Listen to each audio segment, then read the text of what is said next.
Savage Dragon Martial Law is a 2-issue black and white miniseries published by Image Comics in the summer of 1997, written by Pat Mills with Kevin O'Neill on the art. And this is kind of a strange crossover for Savage Dragon. It doesn't really fit neatly into the continuity of the Dragon comics, and Eric Larson is pretty hands-off on this one, only credited as the creator of Savage Dragon, so he's leaving the heavy lifting to Pat Mills and Kevin O'Neill, which is fine here because you can't talk about martial law without talking about those two dudes. Martial law is one of those 80s properties that takes place in a dystopian future of the 2020s.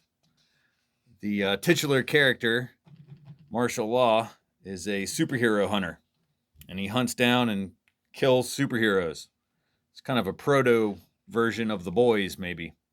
They kind of share some DNA. The idea that, like, your idols, these superheroes, aren't all they're cracked up to be. And Martial Law was created in 1987 in the immediate wake of The Dark Knight Returns and The Watchmen. So there's something in the zeitgeist at the time of adult comics skewering the concept of superheroes. And also there was like a new British invasion, and comic creators from the UK were being contracted by American comic book companies to come and work for the big two. So that's where Martial Law ended up, strangely enough, at Marvel Comics.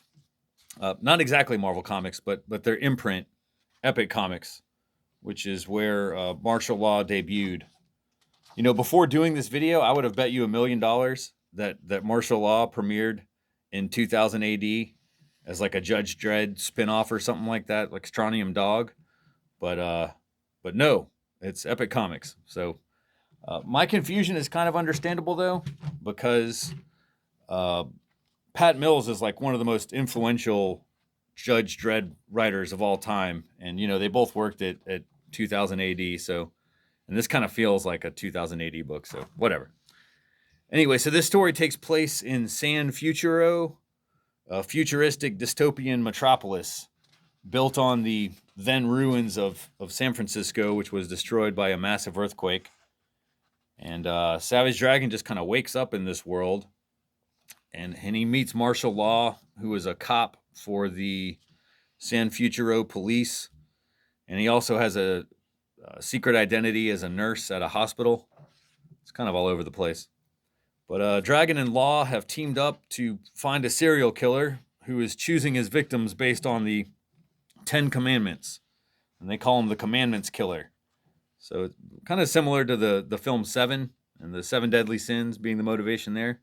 That came out a couple years prior in 95. So anyway, they run into some familiar characters along the way. You may notice like Overlord and Mako and Star.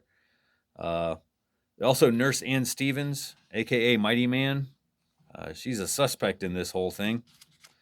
I think the first issue is a little stronger than the second, but the artwork is solid throughout. And I'm mostly familiar with Kevin O'Neill's work from the League of Extraordinary Gentlemen. And I think he's a great artist in general. He does muscled up mutants really well, and there's a lot of that in here. Anyway, the guys solve the mystery, and Savage Dragon is magically transported back to his reality. And Martial Law decides that he no longer hates superheroes, so there's some character growth there. Overall, a pretty fun story with some dark British humor, if that's your kind of thing. Oh man, this last page kind of bummed me out. There's a section back here about the potential for a martial law film, and obviously nothing ever comes of that. I think Mills and O'Neill just got dragged through development hell for decades with nothing ever come of it before O'Neill unfortunately died of cancer in 2022, age of 69. So that's a bummer. Shitty way to end this one. Sorry. So anyway, next week, Mars attacks probably.